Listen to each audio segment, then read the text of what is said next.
For every disciplined effort, a multiple reward. For every disciplined effort, a multiple reward. What a concept. If you render unique service, your reward will be multiplied. If you're fair and honest and patient with others, your reward will be multiplied. If you give more than you expect to receive, your reward is more than you expect. But remember, the key word here, as you might well imagine, is discipline. Everything of value requires care and attention. Everything of value requires discipline. Children require discipline. They must have a structure built for them. They must have boundaries to work within so they feel secure and comfortable to explore and grow. They must learn to recognize what's right and what's wrong, what's acceptable behavior, what's not acceptable.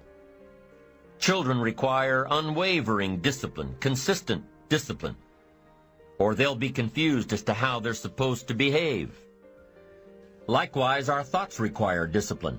We must set up our inner boundaries, our codes of conduct, or our thoughts will be confused. And with confused thoughts, we'll end up being confused, hopelessly lost in the maze of life. And confused thoughts produce confused results. Look around you at this very moment in time.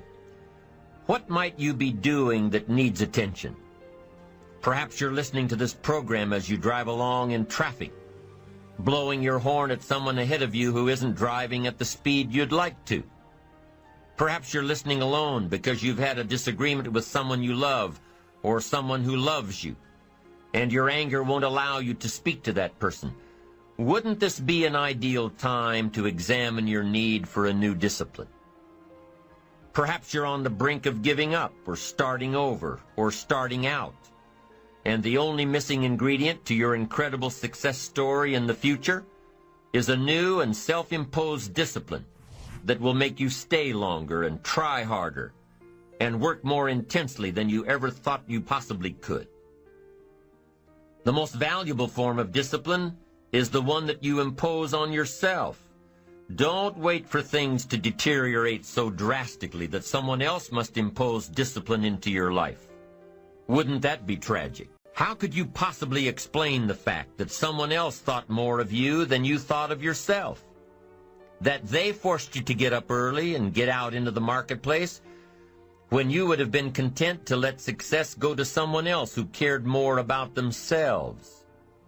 Your life, my life, the life of each one of us is going to serve as either a warning or an example. A warning of the consequences of neglect, self-pity, lack of direction and ambition, or an example of talent put to use. Can too much discipline be a bad thing? Can you possibly be too disciplined? Too much of anything is a bad thing. Life without balance results in an unbalanced life. Walking around the block every day is good. Walking or running 6 hours a day is bad. It's obsessive. Unless, of course, you make your living as a marathon runner. Then you're doing your job. Eating an apple a day is good. Eating only apples is bad. You won't get all the protein and vitamins and nutrients your body needs. Working hard, burning the midnight oil, doing it until is good.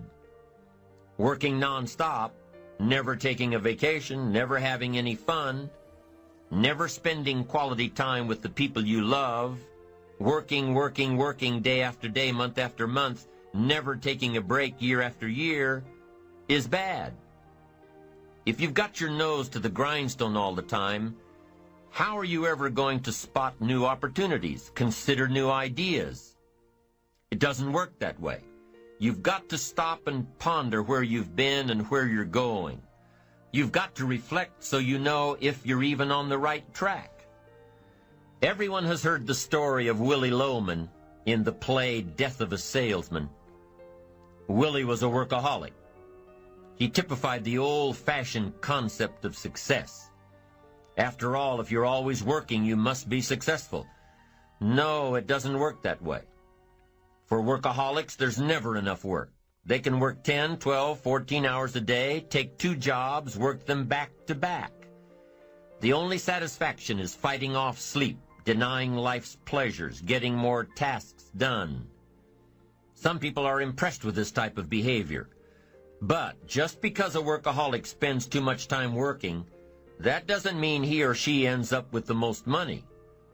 These people are generally more task-oriented than results-oriented. They're busy being busy, not busy being productive. Workaholics generally end up alienating their families, losing their health, facing a crisis of values. Now, wouldn't you prefer a life of productivity rather than a life of tasks? Of course. When you schedule your time and take advantage of your time, you can work smarter instead of working longer, and you'll probably end up getting more done than the workaholic, and still have time for other things in life. Enlightened self-interest says, I will look for new ways to work smarter by focusing on doing more per hour instead of doing more hours. It says I will run my day so my day doesn't run me. Enlightened self-interest also says that a life worth living comes from a life of balance and moderation. Too much of anything, even good things, will sooner or later throw you off track. Now, here's the key technique that you can use in your life to help keep you on the right track. This technique is called visual chain thinking. Ambitious people don't see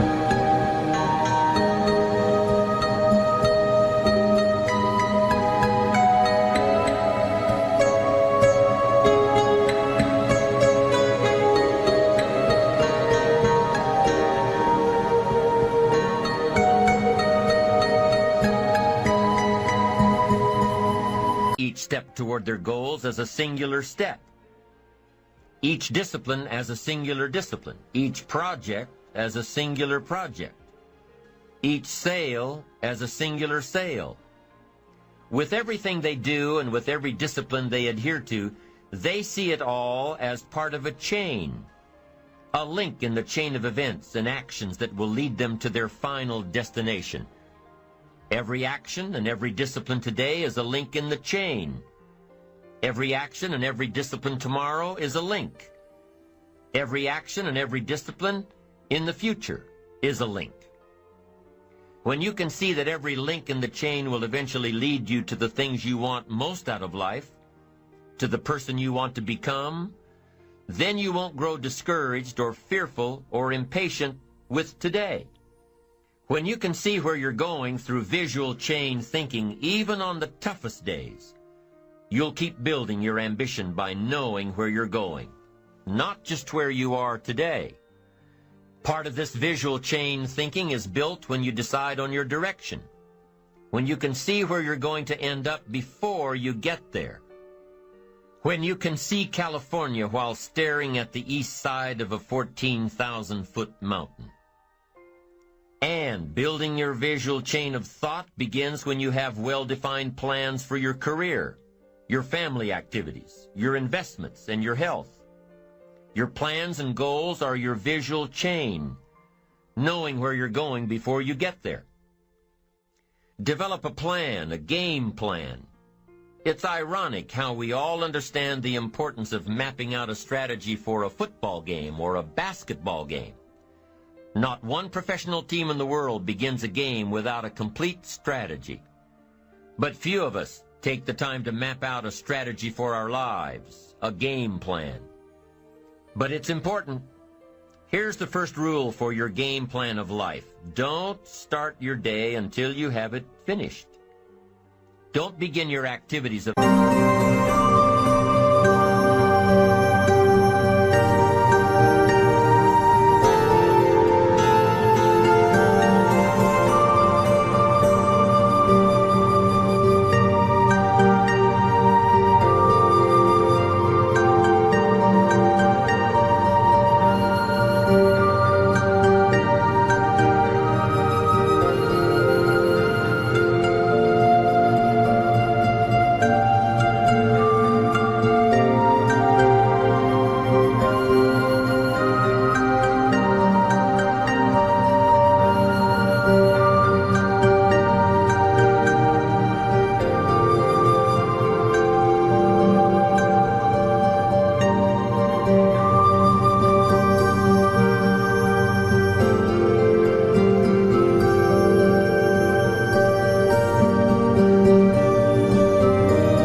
exactly what you plan to accomplish. Don't start your day until you have it planned, and do this every day. I know all this writing takes time and a disciplined effort, but remember that value is the fruitful result of discipline, not hope. Once you've mastered the art of planning your day, you're ready for the next level. Don't start your week until you have it finished. Don't begin your activities of the week until you know exactly what you plan to accomplish. Don't start your week until you have it planned. Just imagine what life would be like if you took time out of every Sunday to plan your week. Come Friday, you won't be saying, "Boy, did this week fly by. Where did it go? What did I do?" No, if you plan your week before you start it, you'll know exactly what you want to do, what you want to accomplish, what you need to work on. If you learn to plan your days as part of your overall game plan for the week, the parts will fit much better. Your days will be better, more effective. You'll be working smarter, not harder. And when you've learned to plan your week, guess what? You've got to plan your month. Don't start your month until it's finished. By developing a game plan for your days, your weeks, your months, by developing and following your game plan, your days and weeks and months all become part of a bigger plan, a bigger design, a long-term view of your life, a visual chain. You'll start gaining a greater perspective of it all because you are planning. It takes great discipline on your part, but it will soon lead to a new habit, a habit of mastering your time, a habit of discipline that will lead you to the good life.